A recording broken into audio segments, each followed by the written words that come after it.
Hello and welcome to the read aloud presentation of my children's book, The Magic Conch. Magic Conch. "What are you doing, Hannah?" yelled my mom from the balcony. "I'm just putting my feet in the water, Mom," I answered, swishing my feet around the cool ocean water. "Well, start heading in soon. Dinner's almost ready." I washed all the sand off of my feet and started looking in the sand for my sandals. I saw something in the distance, and I started walking towards it. But as I got closer, I realized they were not my sandals. It was the biggest conch shell I have ever seen. I excitedly picked it up and washed it off in the water. It was colorful and smooth to the touch. I had always remembered the folk tales my father would tell me growing up about how you could hear the ocean when you put a conch shell up to your ear. I placed the shell up to my ear to see what I could hear, but instead of the ocean, I heard mumbling.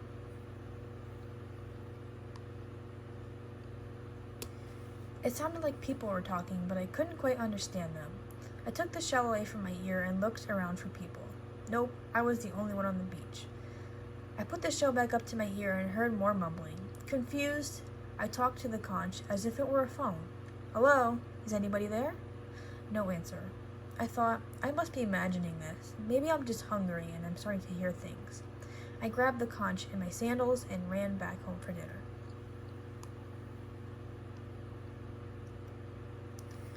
Later that night, I lie awake in bed, staring at the ceiling, thinking about what had happened on the beach. It was one of the strangest things that has ever happened to me, but it all seemed so real. I reluctantly picked up the shell again and put it up to my ear. I heard the talking again, but this time it was clearer, and I could almost make out what they were saying. My heart was beating so fast, but I knew I had to do something. This couldn't be a dream. Again, I whispered into the conch, "Hello, can anybody hear me?" But this time there was an answer. "Hello, who's this?"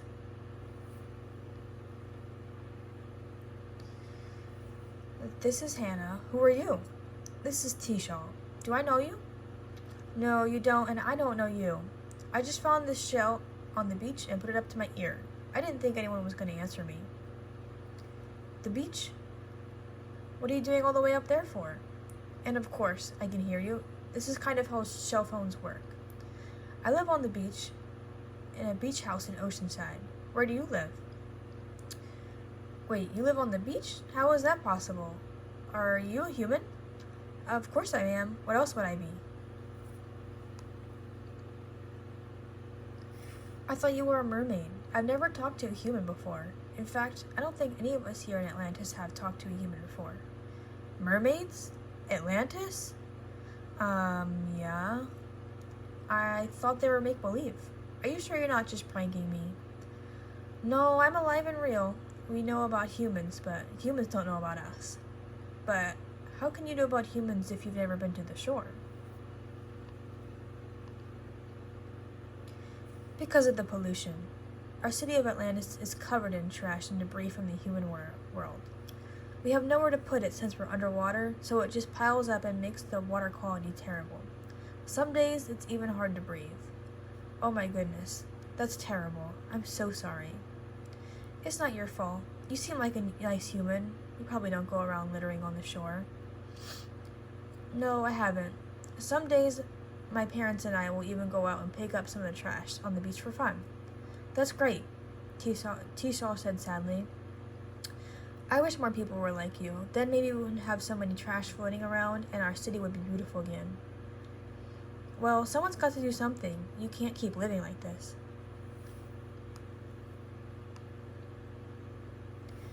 "I agree, but unfortunately there's not much we can do. We haven't been able to talk to humans until this moment." I thought long and hard about what could be done to help her. I would love to help, but what can I do? I'm only 8 years old. Then I remembered something that my mom taught me when I was younger. No change can be made until one person starts the change. "Tishaw, I don't know how I'm going to do it, but somehow I'm going to help you make your city beautiful again." The next day I woke up extra early to get a head start on what I had planned. I headed out to the shore with a trash bag and started filling up trash as fast as I could. This didn't take me very long, because there was so much trash on the beach. Then I headed over to City Hall. City Hall is where the Board of Executives for the City of Oceanside holds their meetings. I walked right up to the Board of Executives with a trash bag in my hand. Something needs to be done about the pollution on the beach. It's filling up ocean with trash. The sea creatures in the water are getting sick. We need to do something. Little girl, said one of the board executives, we've been trying to get rid of the trash in the ocean for years. It's too much work. Besides, ocean cleanup crews are made of grown-ups, not some little girls who should be playing hopscotch or braiding hair. Run along now. We have more important matters to take care of. But this only inspired me. I went to the library and picked out as many flyers as I could. The flyers read, "Come to the beach on Saturday morning to help make a change for clean waters and healthy ocean life. Bring a trash bag and get ready to save some lives." I went around door to door and handed out as many flyers to as many people as I could. Finally, the day of the ocean cleanup came. I nervously waited on the beach for people to come. At first, there was nobody, but then a few people started showing up. Before I knew it, we had a whole crowd of people. Over 100 people.